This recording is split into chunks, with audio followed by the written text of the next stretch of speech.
The broadcast is now starting. All attendees are in listen-only mode. Good morning, and thank you for joining this live BSI webinar on the new Fssc development program. I am Kelly Mulholland, the Food Sector Leader for BSI South Africa, and I'm here today to help facilitate this webinar. With me today is our guest speaker, Cor Hrenfeld, the Market Development Director for Fssc 22000. Cor has been working as an independent consultant since May 2016 by supporting organizations in the food supply chain to develop and improve their food safety and quality management systems. Cor holds a BSc degree in food technology and has extensive international experience in food safety and quality by working for 22 years for a global certification organization. He is recognized globally as an expert, so you're in safe hands with him today. Before Cor begins, I just want to make you aware that you have joined this webinar in a mute-only mode, so you're not able to talk to each other or to us. This is because of the number of delegates on the webinar today. However, please feel free to type your questions in the question box in your webinar control panel, and we will do our best to answer them in the Q&A session at the end of the presentation. If you're having any technical issues, please also feel free to make this known within the question section, and we will get you assistance. We will also be running polls at the end of the webinar to engage with you and to get your feedback. Please note that this webinar is being recorded, and the recording and slides will be made available to you after the webinar. Now over to Cor, who will kick off this morning's webinar presentation. Thank you, Cor. Thank you so much, Kelly. And yeah, it's great to be in this webinar. Good morning, everyone. And I'm very happy that you're attending this webinar. I also hope that you're all safe and healthy, because we experience difficult times. You in South Africa, and we here in Europe. I'm based in the Netherlands. So I hope sincerely that you're okay and that we all are going the right way again with this crisis. So good luck with that. But okay, I think especially in these times, it's very important that we also look at developments that are now important and also in the future. And I think the topic of today is about how we can support the food supply chain, and especially the small medium enterprises there. I'm working for Fssc 22000, as Kelly said. I'm the Market Development Director, and I'm very happy and privileged that BSI invited us to join this webinar. BSI is one of our high respected partners.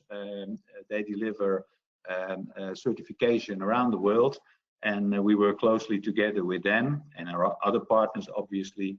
And I was in South Africa not long ago, at the beginning of this year, and I met a lot of people there, a lot of great people. I enjoyed your food and your hospitality, and South Africa is a very special place for us, because even we can talk a little bit the same language sometimes. So let's go to the topic of today, the market the development program for Fssc. These are the topics I like to cover with you. First, a short introduction and some backgrounds of this program. Then I go a little bit deeper into the content of the program. If an organization wants to meet the requirements, what are these requirements? So I will show you, not in detail, but give you an overview. What are the requirements to meet the conformance level of the program? And then obviously this program can also help organizations to grow to full certification to Fssc 22000. And how can you do that? And then a short summary and where you can get some further information. Then obviously there will be a question and answer session and some poll questions organized by BSI. First of all, if you look at the background and the content of the program, Fssc 22000 is a certification program, and the certification program is recognized by the Global Food Safety Initiative. So Fssc 22000 itself is a way to achieve a food safety management system and get full certification with the recognition of the global retailers and the global manufacturers. That's already in place for 10 years, and Fssc has already more than 24,000 certificates, and BSI is one of the certification bodies delivering Fssc 22000. But we realized that Fssc 22000 is a great program, but the many small medium enterprises, for them sometimes the requirements are too difficult, and they cannot achieve full certification in one step. And therefore, we decided to develop a program that can be used by small, medium enterprises and can help them to improve and develop their food safety systems, but also it can help them to grow to full certification, and that is Fssc 22000. So that is a little bit of the background why we developed this program for small, medium enterprises. The current scope of the program is the manufacturing of food ingredients and food products. So it's a limited scope, but obviously most of the food organizations are active in this part of the supply chain. And we are also looking if we can extend the scope to other sectors in the food supply chain. We're already looking at catering. We are thinking about transport and storage. So it's possible to extend the scope, just like we have also an extended scope for Fssc 22000. As I said, it can be used to achieve full Fssc certification. I will explain that later. And what is important is that it's fully aligned with the Codex HACCP. And Codex HACCP, I think it's still the Bible. If you talk about food safety, it is used in most of the countries. Many of the countries even have it in their legislation. So following HACCP is very important. And also this program follows HACCP. And also the GFSI Global Markets Program. And that is a program that was originated by GFSI, I think 7 years ago. And that is also a program available for small, medium enterprises. But the difference with the GFSI Global Markets Program is that it only sets requirements. It doesn't have requirements to do the assessments. It doesn't have any requirements for the auditors. So what we did is based also on the GFSI Global Markets Program, we made it into an assessment program, including requirements for the assessments. That's a big difference. It has the same sequence as ISO 22000, and if you might know that Fssc 22000 is using ISO 22000. ISO 22000 is the most used standard for food safety management systems around the world. And to meet Fssc 22000 full certification, you have to meet all the requirements of ISO 22000. And for this program, we have selected the minimum requirements. But it has the same sequence as ISO 22000, and that makes it obviously easy to implement also Fssc 22000 in a later stage. I will show you some details of the program. You will see it's quite easy to use. We also try to use simple language. Because sometimes when you look at international standards, well, if I see an ISO standard the first time, I throw it in a corner and have to think 3, 4, 5 times before I take it out again. And that is just making a little bit of a joke, but those standards are often not easy to understand and read. And what we tried in this program is to make also the language and the requirements quite easy. And you also see it's a very flexible program, because you can step in at 2 levels, and you can also decide to stay at a certain level. There is no obligation to grow to Fssc 22000. That's only when you really need it, when organizations want to go for full certification. You can also stay at one of the levels of this program. I will explain that later. And also, we try to keep the cost as low as possible. That's also important. Many small, medium enterprises, they really have to look at the costs, and they really cannot expend very expensive costs for certification and audits. So we also make sure that there is no fee. Normally there is an annual fee when you get a certification. So food organizations using this program, they don't have to pay an annual fee for the conformity statement. There is of course the costs of the audit from the certification body, but we are not charging any fee to the food organizations. So we also try to keep the cost as low as possible. We tested this program also because we wanted to validate it, and we did it with a number of global retailers and manufacturers, and we did it in the countries, as you can see, several countries, and we learned from the pilots and made some improvements. So it's also a validated program that we tested last year. I cannot cover all the details of the program, but you can go to our website and you find the link in this slide. And there you find all the program documents, more information on the program on our website. And also you can go to BSI, obviously, if you want to have more information on the program, as BSI is also licensed and approved to deliver this program for Fssc. So let's go to the next slide. This is, I said already, the scope. You see here what we call the food chain categories. The food chain categories are defined in an ISO document, and you see the number there. But most important is, as I said, it's all about the manufacturing and the processing of food products and food ingredients. And formally you find the scope here because there are some specific areas where the program also can be used. You see pet food, because pet food is also being seen as the same level of assurance as human food. So it's also applicable for pet food. And also you can see it is for animal, plant, and also ambient stable products and biochemicals and additives.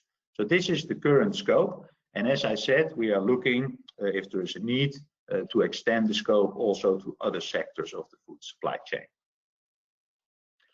The program has three main elements. First, there is the self-evaluation tool. Then there is a training module. And there are the conformity assessments. And I will go into those three elements step by step. So if you look at the program as a whole, and you see this picture, you see it starts with that self-evaluation. And that self-evaluation is a document. You can download it for free from our website. And you can see what level you meet. There are two levels in the program, level 1 and level 2. And obviously, level 1 is the real minimum requirements for food safety, and level 2 is already on a higher level. So you grow already there more to full certification.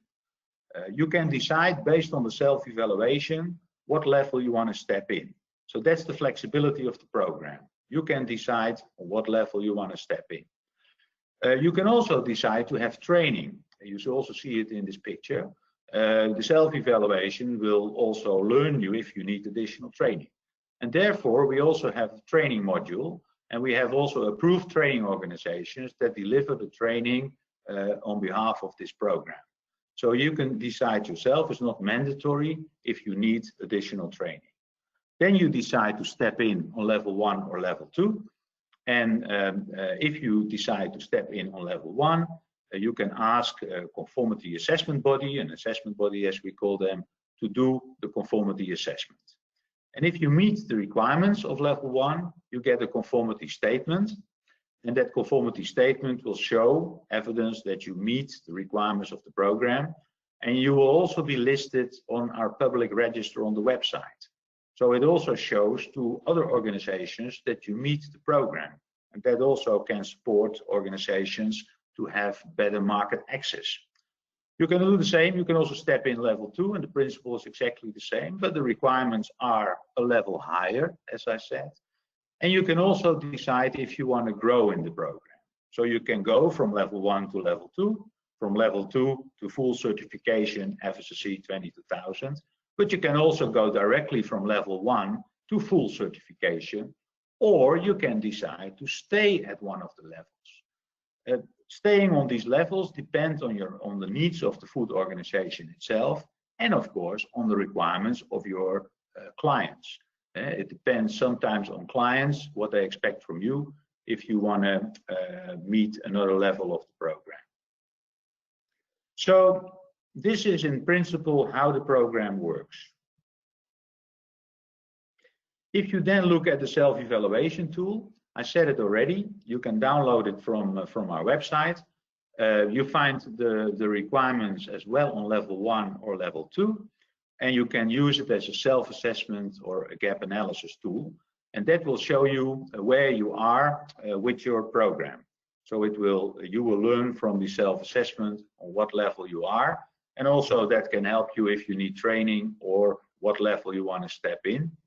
It is available in English at the moment, but we are in the process of translating the document into several languages.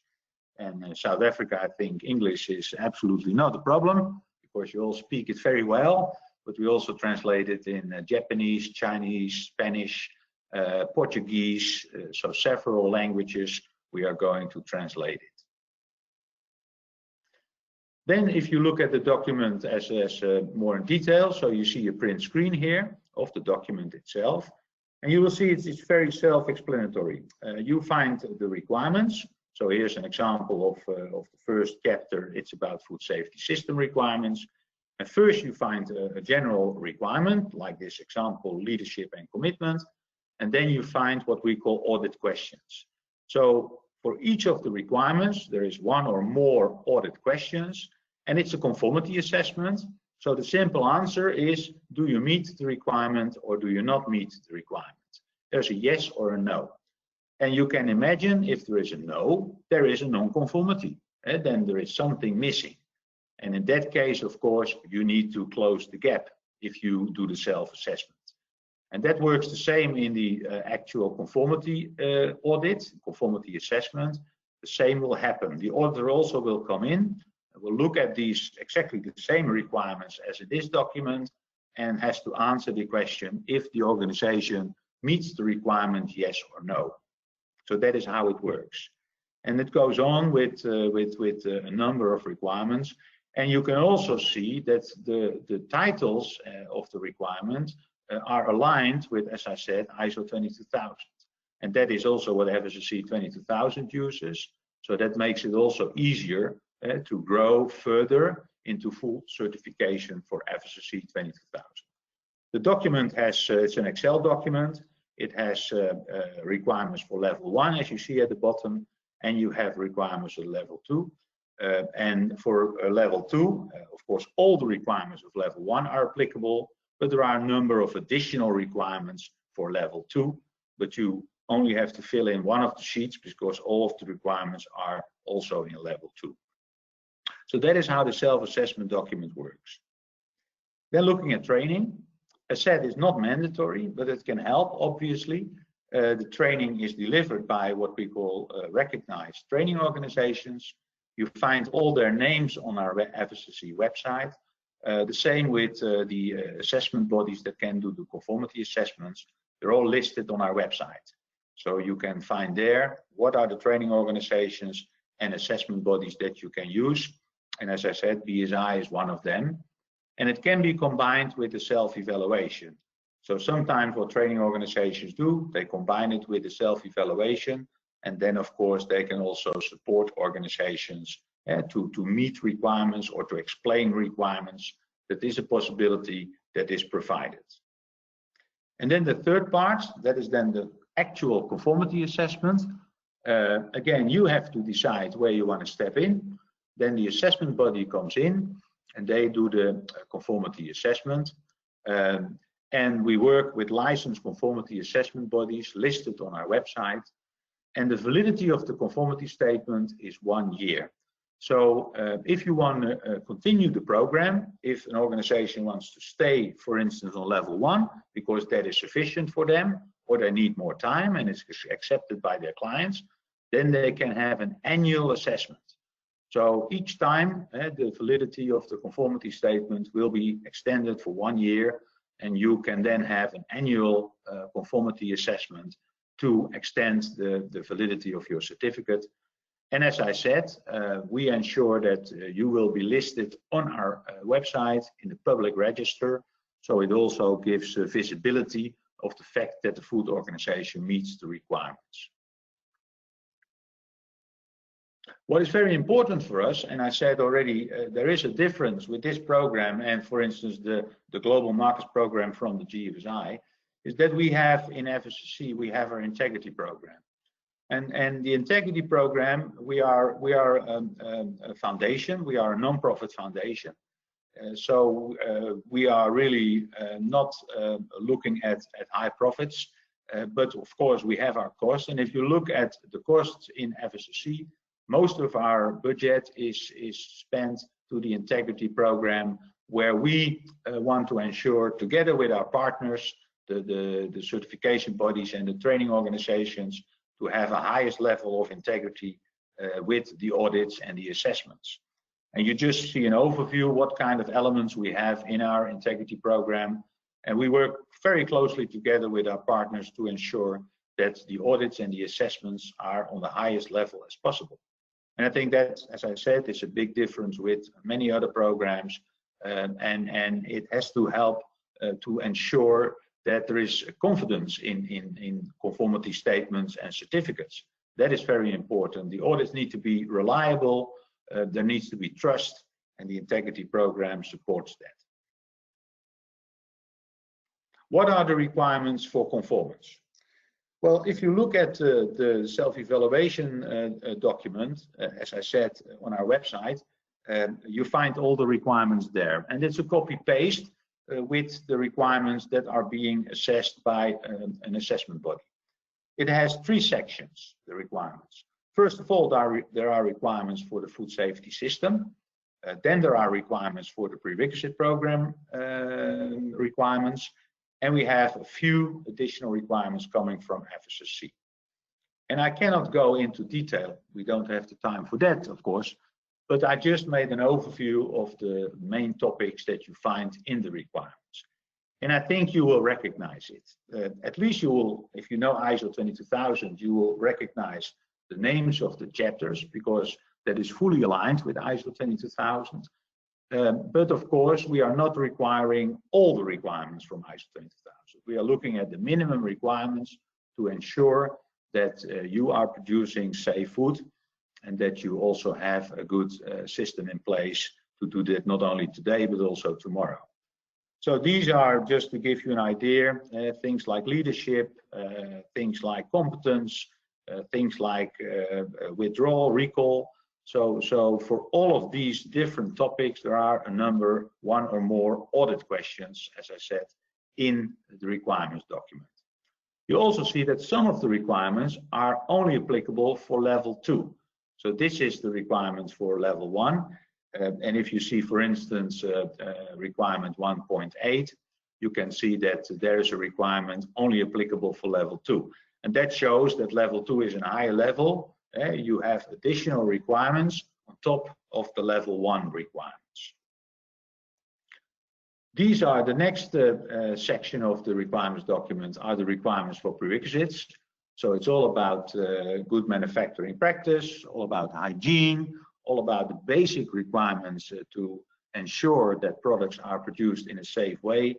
And again, you will recognize a lot of these requirements. You will recognize it from Codex HACCP, the general principles of food hygiene, and you will also recognize it from the document. And there is an ISO document for this, and specifically for manufacturing, there is an ISO 22002 Part 1, and there are different parts in that 22002 series. This one is the one is for manufacturing, but there's also one for retail, there's one for transport and storage, and we use in Fssc 22000. Also for the prerequisite programs, we use these ISO technical specifications. And again, in this program, you will find not all of the requirements, but the minimum requirements, but aligned again with that international ISO documents. And if you, I'm sure you're also experts in HACCP, so you will recognize these different topics like construction, layout, buildings, equipment, cleaning, sanitizing, pest control, etc. And again, for each of these requirements, you find a number of audit questions that you need to meet to get a conformity statement for the program. Again, a number of these requirements are for level 2 of the program only. That is also in this section. And then, as I said, there are also what we call the Fssc additional requirements. And we have additional requirements in Fssc because we use international standards. And that means that we do not own these standards. We cannot change them tomorrow, the ISO standards. That's why we have the flexibility in Fssc to add any additional requirements when it's needed for developments in the market, when stakeholders are requiring things, then we have the flexibility in our additional requirements to add anything. For this program, there is only a few requirements on the management of services, and that's only for level 2. And that means when you use laboratories, external laboratories, or you do analysis yourself, there are a number of requirements for that to ensure that the results are reliable. That is the only real additional requirements for this program. And there's something on the use of the logo, but that is, of course, has nothing to do with your food safety program. So I hope this gives you a flavor of the 3 sections of the program and how it's built up and what kind of requirements are in there. So when you're ready for a conformity assessment, then you can ask an assessment body like BSI to do that for you. And I want to go through the conformity assessment itself in a little bit more detail. First of all, the duration is important, obviously. And I said it in the beginning, we realized that the cost aspect of programs like this is very important. I think very important is, the duration of the assessment, because here you see a threshold, you see the criteria, and you see that we have 3 kinds of organizations, small, medium, large, and there are some thresholds for that. You can read it yourself. And for the real small organizations, the assessment takes 1 day. And if you have medium-sized organizations, it is 2 days, and for large sites, it's 3 days. This is a guidance for the assessment body. There might be obviously some reasons because of complexity or other reasons that there is some difference in duration, but this, in most cases, is sufficient to do the assessment. And that is, if you compare it with full certification, I think it's less than 50% of the duration of a full certification audit. So that, of course, is already very important to reduce costs, because if you have audits, you pay normally per day. So I think that is already a big advantage for smaller organizations to make it achievable for them to have assessments like this. If you look at the assessment report, well, the assessment report looks almost the same as the self-evaluation document. So as I said, the requirements themselves, they're copy-pasted. So no surprises when you get the assessment. The auditor will come with the same requirements and the same audit questions. And we have a mandatory Excel report tool that the assessment bodies receive from us. So everyone has to use the same report tool. So there is no difference in the reporting documents. And we think that is also good that there is some harmonization and standardization in the reports that are being made from these assessments. Also, we try to make it as easy as possible for the assessment bodies, also for the auditors, but that also saves time. So it's only 1 document for them. It's 1 document covering as well the requirements, as I already showed to you, and the reporting. And again, it's the same format, it's requirements and audit questions, and the auditor fills in if an organization meets it, yes or no. It can also be not applicable. Sometimes, a requirement is not applicable, but then there needs to be a justification. And that is also up to the conformity, the assessment body and the auditor to fill in that justification. And obviously, when an organization does not meet one of the requirements, there is a non-conformity, as we call it. And the document has a finding log, and in the finding log, the auditor can fill in the non-conformities. And I will explain a little bit later what kind of non-conformities there can be and what is the result on getting the conformity statement. Again, easy to fill in. A lot of functionalities are automated, also to ensure that the auditor spends as little as time on reporting. Reporting is often taking a lot of time for the auditor, and we try to make the auditor's life as easy as possible. And that's not easy because it's a difficult job being auditor, but at least that the document is easy to fill in and saves time also in the audit. Here you see some print screens of the report. It starts with what we call basic information, and it's automatically printed into a PDF when the auditor is ready. You also see on the bottom of the screen that the different worksheets. So there is a basic information. This is the example of that. There's a briefing for the auditor in the document. There's a summary and conclusion that will also be printed in the PDF for the food organizations. And then, depending the level the organization wants to meet, there's the requirements for level 1. And when the organization goes for level 2, you will see the requirements for level 2. And as I said, there is a finding table for any non-conformities. Excuse me. So this gives you an idea of the audit report.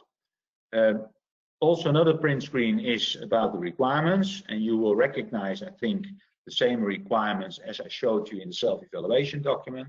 But this is then the auditor using this. And as you can see, for each audit question, the auditor can fill in with a drop-down if an organization meets the requirement, yes or no. And if an organization doesn't meet the requirement, there will be a reference to a non-conformity. The auditor can also fill in any comments. Also, the good news can be filled in because most food organizations do more things good than not good. Let's not forget that.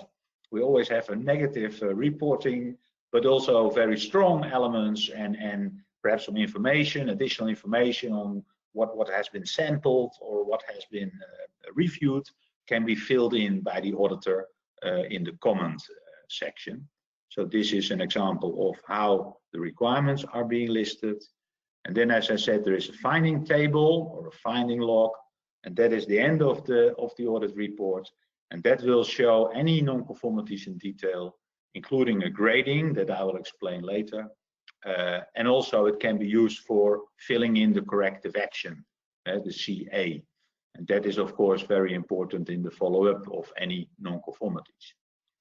So it's a very straightforward document, and the auditor only has to fill in the important information, a lot of drop-down menus, automatic calculation, that kind of things. So that hopefully gives you a good idea. So what are then the requirements for getting that conformity statement? Well, any non-conforming requirement will lead to a non-conformity finding, as I said. And then we work with gradings. And this is exactly the same as we work with Fssc 22000, with the management system certification. So first of all, the lowest level of a non-conformity can be a minor non-conformity. Then we have major non-conformities. Critical non-conformities are the highest. So a minor non-conformity, yeah, I always say this happens. I worked for a certification body for 23 years. I've done a lot of audits. If there is an audit and there is no minor non-conformity, I scratch my head because there are normally always minor non-conformities. So yeah, that happens, and that also helps organizations to improve. What is needed to be done when there's a minor non-conformity? Then we expect that the food organization makes a corrective action plan and also the evidence of the correction within 28 days. Exactly the same requirement as Fssc 22000. This will be followed up by the assessment body. Then there is no reason not to get the conformity statement. So minor non-conformities are allowed as long as that corrective action plan and evidence of correction is available. It says evidence of correction. It does not say evidence of corrective action. So it's not necessary that the minor non-conformity is closed fully. There can also be some additional actions needed that take longer than 28 days, as long as the plan is there, yeah, that any risk coming out of the minors, the corrections are being taken. So it's only a plan that is required and not a full close out that can be done at a next audit. For a major non-conformity, yeah, the requirements are more strict. They need to be closed within 28 days. And it's up to the assessment body to decide if they can do that remotely or they have to go on site. That depends on the nature of the non-conformity. Major non-conformities needs to be closed before organizations get a conformity statement.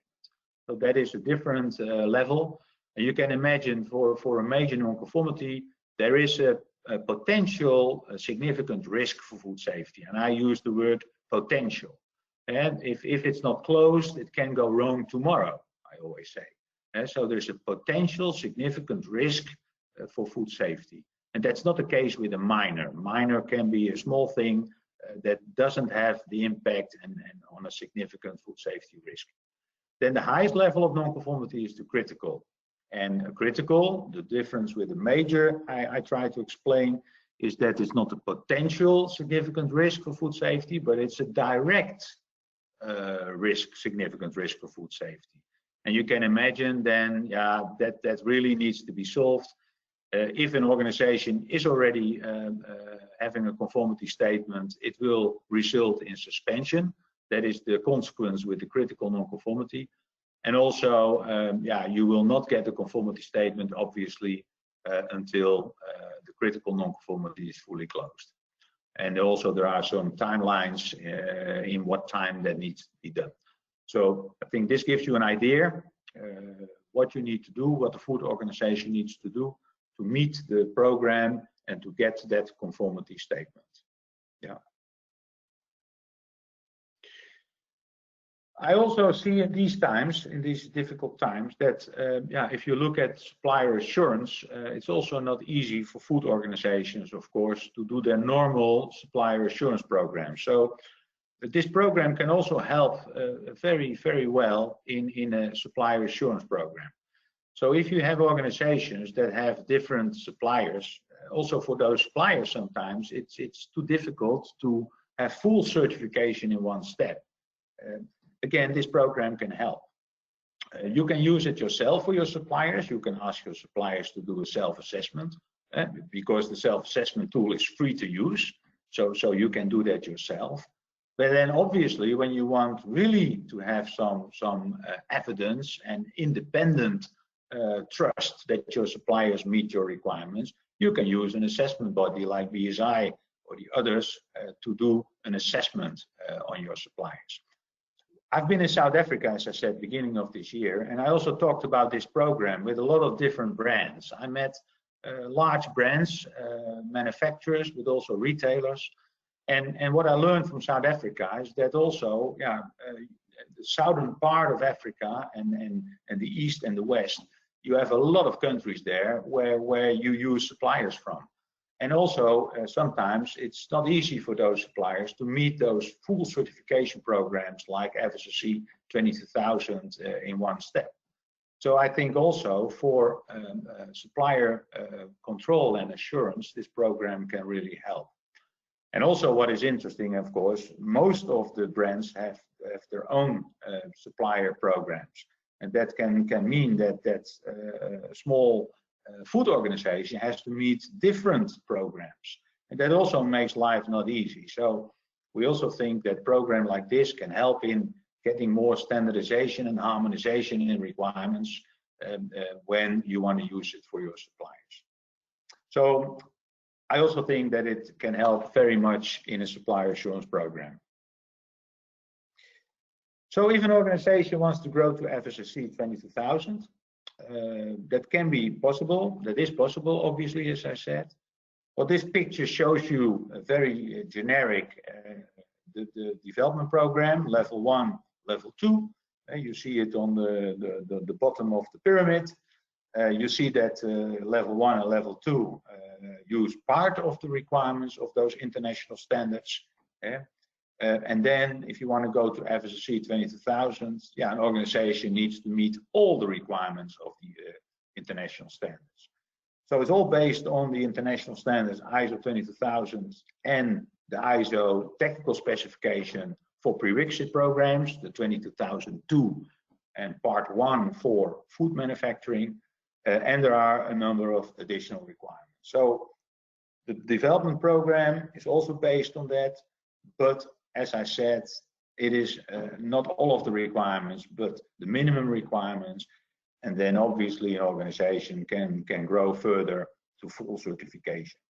And I think that is important when you have full certification for Fssc, then you meet the ISO standards fully, and you also have certification under what we call GFSI, Global Food Safety Initiative recognition. It is important to realize that there is a difference with Fssc 22000 and the development program, and this slide explains that. Without going through all the words, you get a handout of this presentation after this webinar. But I think what is important is that it's not the same. It is not meeting all the requirements. It's part of those international standards.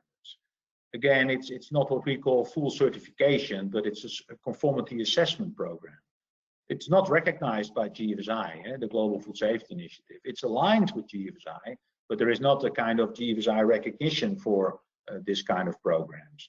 And only full certification that you can say is recognized by the GFSI. The difference is also there is no accreditation for this program.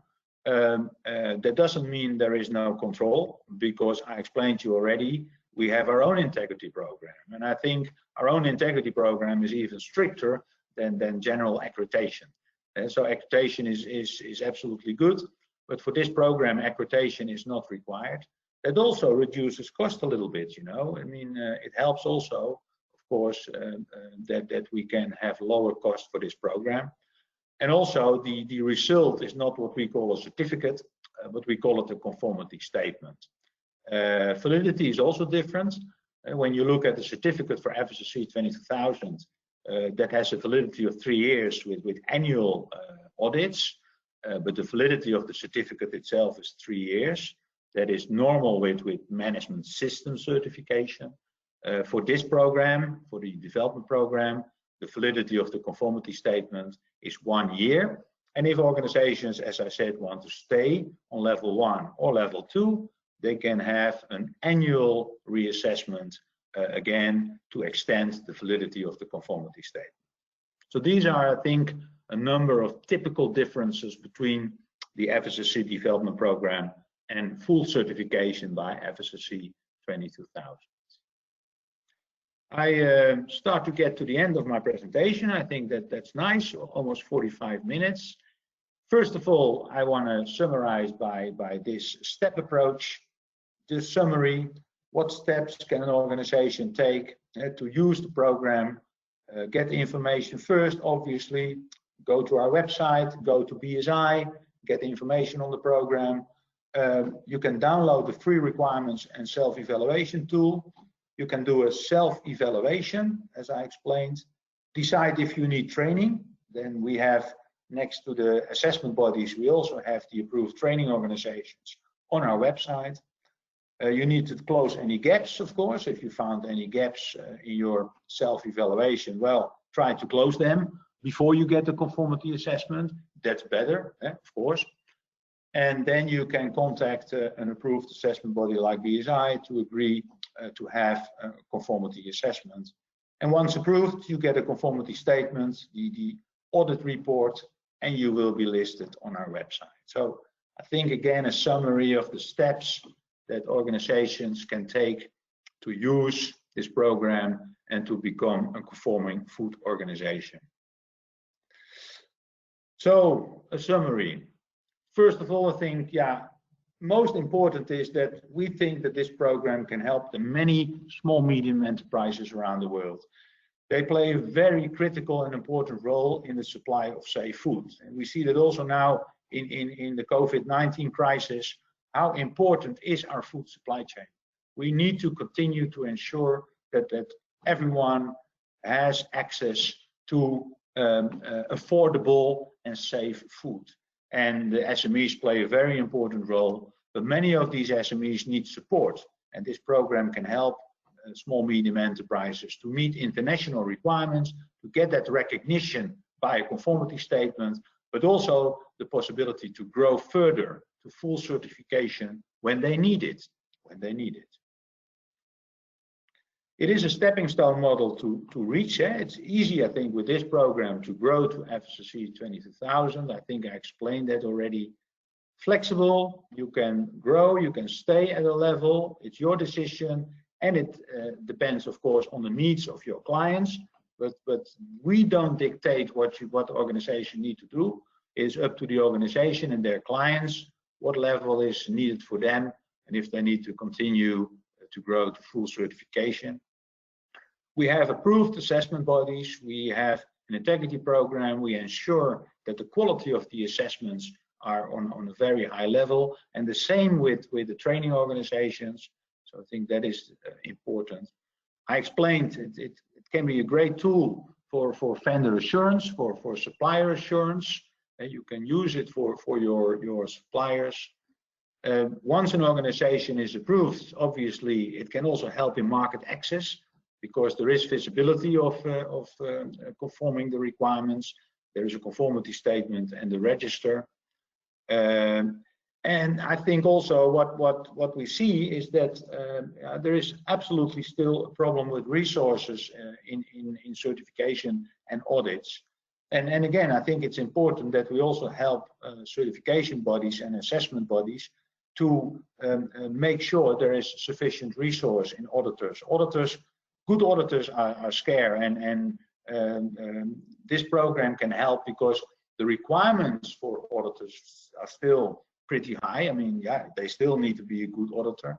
But when you compare it to full certification, you can imagine the requirements are a little bit more accessible. So it can also help certification and assessment bodies to train and qualify new good auditors. And that is a benefit for everyone, we believe. And last but not least, yeah, the cost level is much lower than certification. Of course, you still need to pay for the assessments, that is normal. But as I said, we are not asking for an additional fee for every conformity statement from the food organizations. And the duration is much shorter. And that helps, obviously.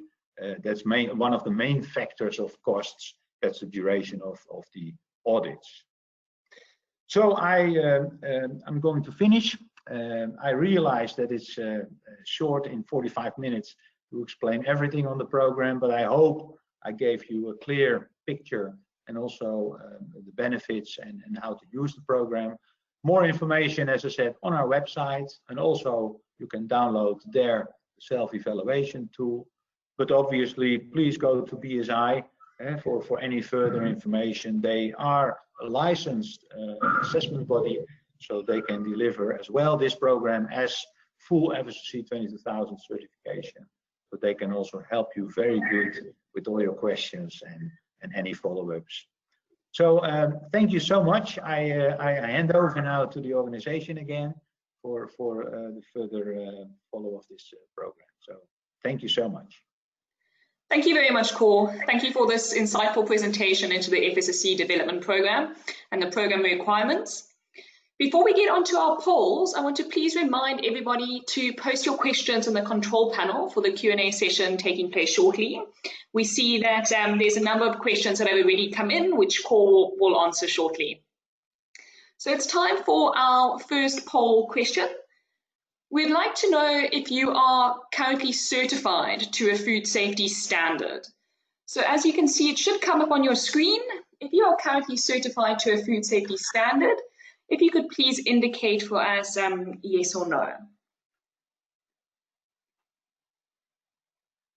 We'll just give all the attendees a moment to complete the poll question.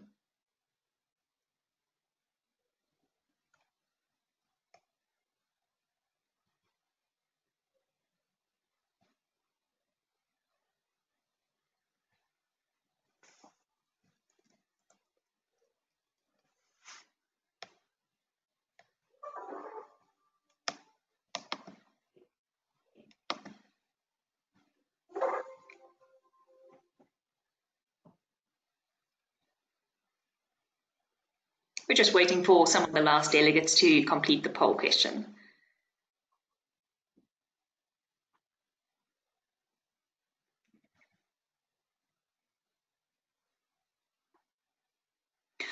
Wonderful. So we see that the poll results have come in, and the answer is that at the moment there's 36% of the delegates who've attended this webinar are currently certified to a food safety standard. 64% are currently not certified to a food safety standard. It's interesting to see that the 36% are currently certified to a food safety standard, and we hope that those that are not yet certified will consider moving towards the Fssc development program approval and conformity. On to our second poll question. Would you like to receive more information on being approved to the Fssc development program, which Core has gone through with us today? So again, you can indicate yes or no as to whether or not you would like to receive more information with regards to the Fssc development program, and BSI will happily supply you with any additional information you require.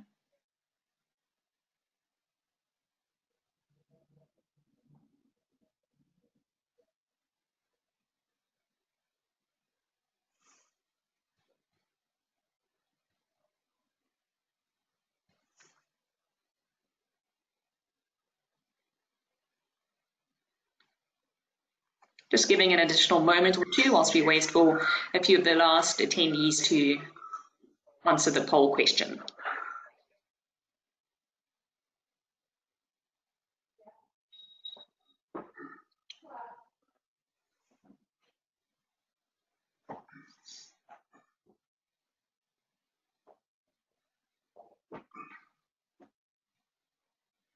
Wonderful. Thank you guys all very much for the feedback to that poll question. We see that 85% would like additional information with regards to the Fssc development program, which we will make available to you after this webinar is completed. On to our third and final poll question.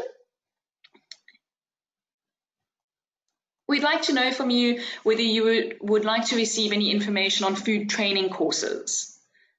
Whilst we give you a moment to complete the poll, just to mention, BSI does offer a wide variety of food safety certification trainings.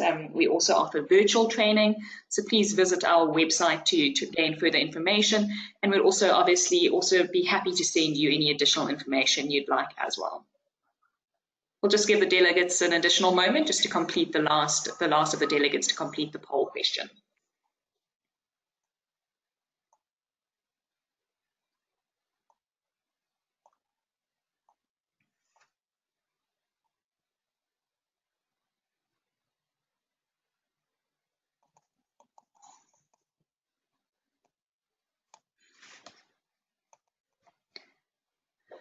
Wonderful. Thank you guys all very much for completing all three of our poll questions. We really do appreciate the feedback. And we're now going to take a look at the questions that have come through on our Q&A. We are unfortunately not able to show the questions on the screen due to data protection, but we'll be reading them out before answering them.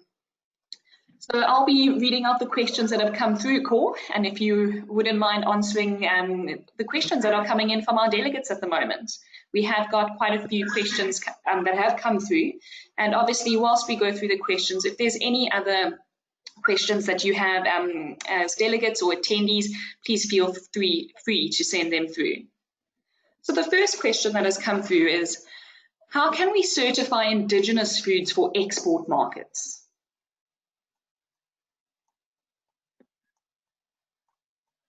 Can you repeat the question, please? Sure.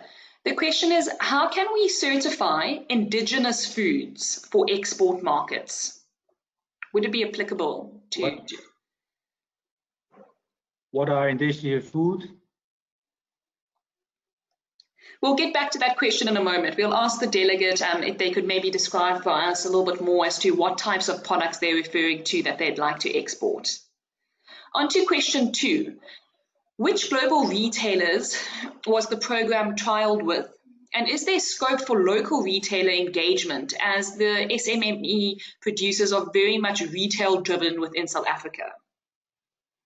Yeah, no, we test. Yeah, I will not call out the names of the retailers, because I think that is something that should not be open. But there were retailers, global retailers, that are also active in South Africa, and also we had conversations with retailers in South Africa, and what we see is that there is an interest, and they also want to use the program. Again, it's also something that we need to explore further, but the retailers are interested in the program. What we see is that there is also a realization that if all the retailers have their own requirements, that makes it also difficult for small and medium enterprises. So it can also help to standardize the requirements. There can always be additional requirements for retailers, because you can imagine most retailers have the same basic requirements, and this program covers those requirements. So a big advantage would obviously be to use this program, and if they have any additional specific requirements that can be different between retailers, they can add it to it. But we learned that if you look at the requirements of this program, it covers almost all the basic food safety requirements of all retailers. So I think that is important. Wonderful. Thanks very much for the clarification, Cor. On to the third question. Why does the pilot project not announce certified organizations on the website? Because when you look at the pilot program, based on the pilot program, obviously, we made some improvements in the program. So what you see is there are already a number of conforming organizations on our website, but the pilot was also meant to see if we need to make any improvements on the program. So improvements have been made, and the organizations that want to have a formal conformity statement, if they meet those additional changes, they will get the conformity statement. That's in progress now. But the pilots were obviously not exactly the same as the program has been launched, because we made some improvements, some learnings, and that is why the pilot organizations were not mentioned. Great, thanks very much, Cor. On to question 4. Are all Fssc approved and accredited CBs automatically licensed assessment bodies, or is it a separate application? Can unaccredited certification bodies get approval as conformity assessment bodies? Yeah, that's a very good question. All questions are good, obviously.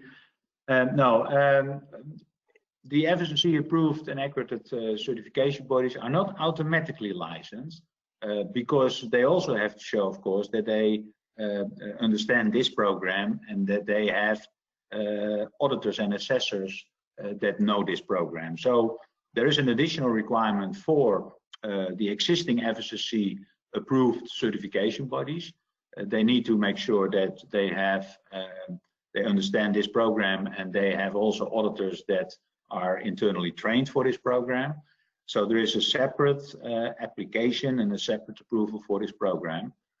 The second part of this question, can unaccredited CBs get an approval? No, that's not possible, because we said for Fssc are now more than 100 certification bodies with a license for Fssc 22000. And you need to have a license for Fssc 22000 first, and then you can apply for this program. Because we know these certification bodies, they are also having enough resource globally, and obviously that also gives us the confidence that those certification bodies meet already our requirements for Fssc 22000. Great, thank you very much, Cor. On to the next question. The delegate would like to ask that there are many small and medium-sized enterprises that they are aware of that would like to apply for the program, but they would like to confirm how would you differ or decide whether the company is categorized as a small or a medium company? Yeah, of course, that is a difficult definition. I think most important is to look at the status of their food safety system.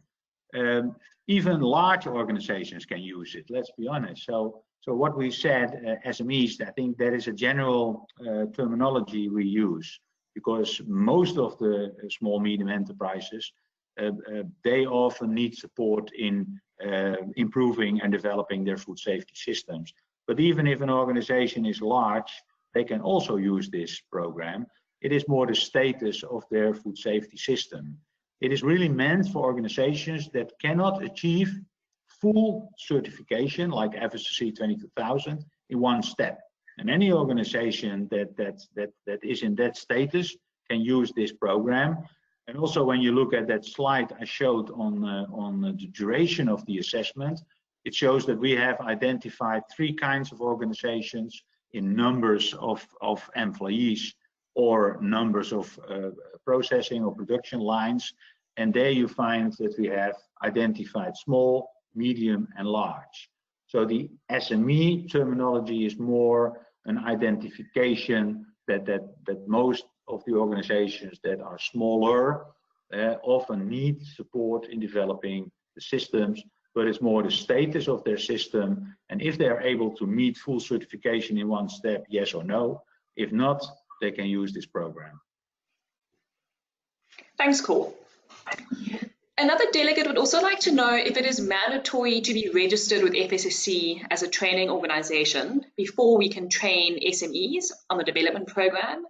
And do the training organizations have to be registered, or is this optional?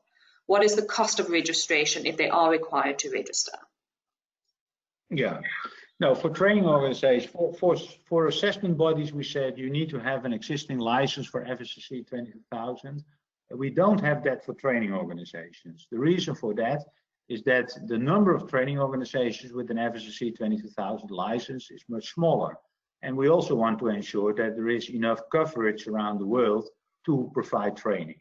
So training organizations that not yet have a license for Fssc 22000 training can still apply for this program, but they need to do an application. They need to meet the requirements for training organizations as we listed out in our program documents, and we are going to review if they meet those requirements. So they need to be registered by us, they need to be approved by us, but it can be also training organizations that not yet have a license for Fssc 22000 training. The costs, yeah, I can be transparent in that. When you look at the cost for a training organization, it's 3,000 euros per year for organizations that have not yet a training license for Fssc 22000. So I think also, yeah, it's still money, but still relatively low fees that we ask as well from training organizations and also from the assessment bodies. Thanks, Cor. One of the next question is, are there minimum requirements in terms of the operational assessment time on site, such as 50%, which is required for the full Fssc 22000 certification? Yeah, there is a guidance for that. That's again a great question. There's a guidance that we expect at least 50% of the audit to take place on site. And what is also interesting, I think, is in these times of problems of conducting audits, we also might look at the possibility of that part of the audit that is more reviewing documents and doing interviews, if we can use remote techniques. That is not yet implemented. But again, I think we also have to learn from this crisis. That perhaps in some circumstances it might also be able to have 50% of the assessment on site and perhaps a 50% of the audit remotely. That is something we are discussing now, and also we like to work closely with you and other partners to see what we can achieve with that. But 50% guidance for on-site audits for this program. Thanks very much, Cor. We only have time for one last question. So the last question is, can you downgrade your Fssc certification to this program? Aha, that's an interesting one. Yeah, theoretically it's possible. I mean, if you have full Fssc 22000 certification, yeah, you could stop with that and then meet this program. There's no rules against it. But yeah, if I would recommend it, that's something else. Because yeah, if you meet the Fssc 22000 full certification requirements, yeah, of course that is a higher level. Let's be honest. It is fully GFSI recognized. It is a full food safety management system in place. But there might be specific circumstances that yeah, you cannot meet those requirements, and that it would be sufficient to meet the requirements of the development program.